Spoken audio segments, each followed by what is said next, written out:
ইন্নামা ইয়াখশাল্লাহা মিন ইবাদিহিল উলামা। আল্লাহর বান্দাদের মধ্যে আল্লাহকে সবচেয়ে বেশি ভয় করে আলেমরা। আলেমরা আল্লাহকে বেশি ভয় করে, এটা হচ্ছে আলেমদের শান। আল্লাহ পাক আলেমদের শান বর্ণনা করছে। বিস্তারিত আলোচনা করতে গেলে সময় লাগবে, সেই সময় নাই। একটা উদাহরণ দিই, তাহলেই আপনারা বুঝবেন। মানুষ অপরাধ করে, কিন্তু অপরাধ করার জন্য মানুষের কিছু জায়গার দরকার পড়ে। নেশা করলে কি ওই মাহার বাজারে গিয়ে নেশা করবে? সুসুতি বাজারে গিয়ে কেউ নেশা করে? তারপরে কেশরগঞ্জ বাজারে গিয়ে নেশা করবে? তারপরে বাবুগঞ্জ বাজারে যাই কেউ নেশা করার জন্য? না। যেখানে ঝোপঝাড় আছে, জঙ্গল আছে, যেখানে কেউ নাই, সেই জায়গাটা খুঁজে নেশা করার জন্য। কারণ কি? নেশা করাটা একটা অপরাধ। এইভাবে যত রকমের অপরাধ দুনিয়াতে আছে, সবগুলি করার জন্য মানুষ একটু গোপন জায়গা খুঁজে। এজন্য দিনে যে অপরাধগুলি হয় তার চেয়ে রাতে বেশি হয়। চুরি ডাকাতিগুলি রাতে হয়। কেন হয়? কারণ প্রত্যেকটা অপরাধীর মনের মধ্যে কিছু ভয় আছে। বাপের সামনে করে না, নেশা করে না, বাপ আত্মীয় স্বজন এদেরকে একটু ভয় করে।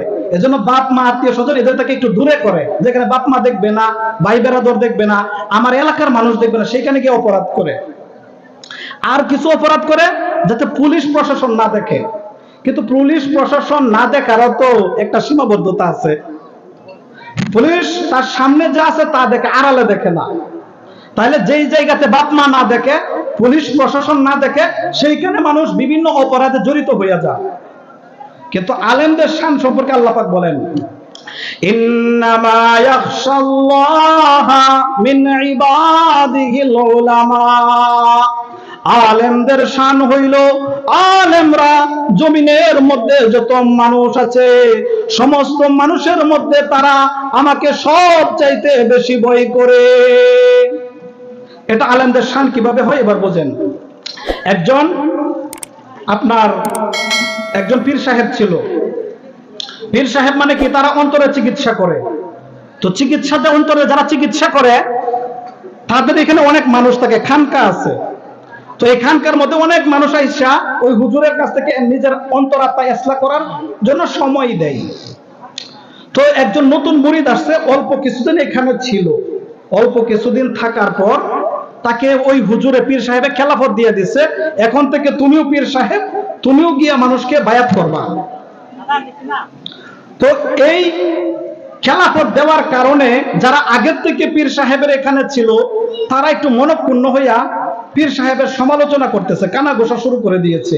দেখছো কতদিন ধরে আমরা আছি, এক সাল লাগাইলাম, 3-4 চিল্লা লাগাইলাম, আমাদেরকে হুজুরের চোখে পড়লো না। যে আইছে মাত্র 30 দিন হইছে না, হেরেই হুজুরে খেলাফত দিয়া দিল। তো যেহেতু পীর সাহেবের খানকার ভিতরে এটা হচ্ছে, এজন্য পীর সাহেব জিনিসটা বুঝতে পারছে। বোঝার পর পীর সাহেব ডাক দিল, এই তোমরা সবাই আসো। সকলে একটা করে মুরগের বাচ্চা আর একটা করে চাকু দিল, দিয়া বললো, আচ্ছা ঠিক আছে, তোমরা সবাই এই চাকু দিয়া এই মুরগের বাচ্চাটা জবাই করে আমার জন্য নিয়ে আসতে পারবা? হুজুর পারবাম। সবাই চলে যাইতেছে চাকু আর মুরগি নিয়া। তো পীর সাহেব ডাক দিল আবার, এই বাবারা শুনে যাও একটু। তাহলে কি? একটা শর্ত দিই তোমরা। শর্তটা হইলো তোমরা যে এটা জবে করবা এটা যাতে কেউ না দেখে, ঠিক আছে? হুজুর এটা কোনো ব্যাপারই না। সবই ধরে গেছে গিয়া, কেউ চোখের নিচে, কেউ টয়লেটের ভিতরে দরজা আটকায়া, কেউ ঘরের দরজা আটকায়া, কেউ ডুলির ভিতরে উঠিয়া জবা করিয়া সবাই হুজুরের কাছে আইলা চাক্কু মুরগি জবা করা অবস্থায় জমা দিচ্ছে। হুজুর অপেক্ষা করতে চাই, সবাই আসছে। হুজুর সবাই আসছে, একজন আইছে না। কি কস? সবাই আইছে, একজন আসছে না, কেলা আইছে না? হ্যাঁ, তো মনে মনে খুশি। হুজুর আপনি যারা খেলাফত দিছিলেন হে আসছে না। হুজুর কি কস? এই আহমদটা এখন আসছে না, তোরা সবাই আসলে। তো হুজুরের খুব মেজাজ গরম হয়ে গেছে, সবাই মনে মনে খুশি। খেলাফত দিছিলেন কারা চিনলেন না, এখন বুঝেন কেমন লোকটা খেলাফত দিয়ে বইয়া রয়েছেন।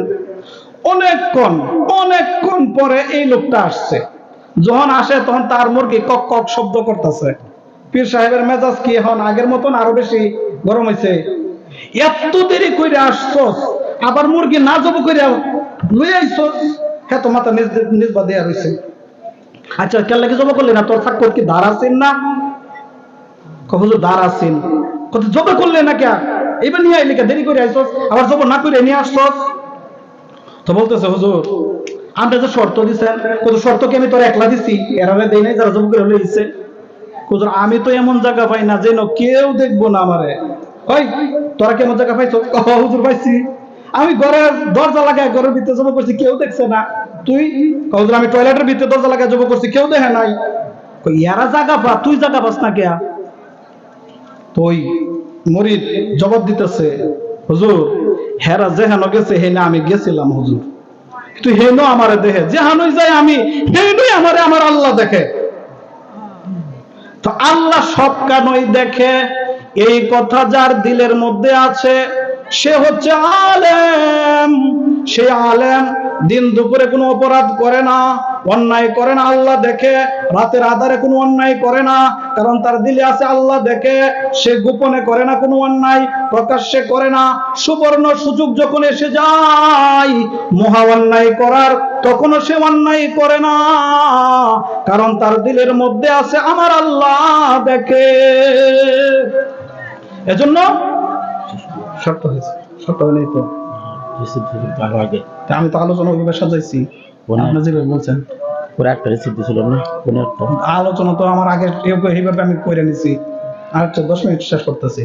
তো বলতেছিলাম ওই আলেমের দিলের মধ্যে যেহেতু এই কথা আছে, এজন্য আলেম যেখানেই যা সেইখানেই কি সে ওই দিলের মধ্যে এই কথাটা থাকে যে আমার আল্লাহ দেখে। এজন্য বর্তমান এখন ওই পুলিশ প্রশাসনের মধ্যে প্রশাসনিক লোক নিয়োগ হচ্ছে, সেখানে যদি মাদ্রাসার ছাত্র, বিশেষ করে কওমি মাদ্রাসার ছাত্র যদি পুলিশে যায়, কওমি মাদ্রাসার ছাত্র যদি আর্মিতে যায়, র্যাবে যায়, আনসারে যায়, বিজিবিতে যায়, তাহলে এই দেশে মানুষের আস্থার যে প্রশাসন, সেই আস্থার প্রশাসন ফিরে আসবে। কিন্তু যদি সেই মাদ্রাসার ছাত্রদেরকে বাদ দিয়ে তথাকথিত জেনারেল শিক্ষিতদেরকেই পুলিশ প্রশাসনে বৈষম্য ভাবে নিয়োগ দেওয়া হয়, তাহলে এই দেশের পূর্বে প্রশাসনের দ্বারা জনগণ যেভাবে দুঃখ পেয়েছে, আগামীতেও প্রশাসনের দ্বারা জনগণ সেইভাবে ভোগান্তির শিকার হবে। এজন্য আমাদের জোরালো দাবি হচ্ছে পুলিশ প্রশাসনের মধ্যে যেন কওমি মাদ্রাসার ছাত্রদেরকেও নিয়োগ দেওয়া হয়, তারাও যেন পুলিশ প্রশাসনের মধ্যে অংশগ্রহণ করতে পারে। মুহতারাম হাজিরিন,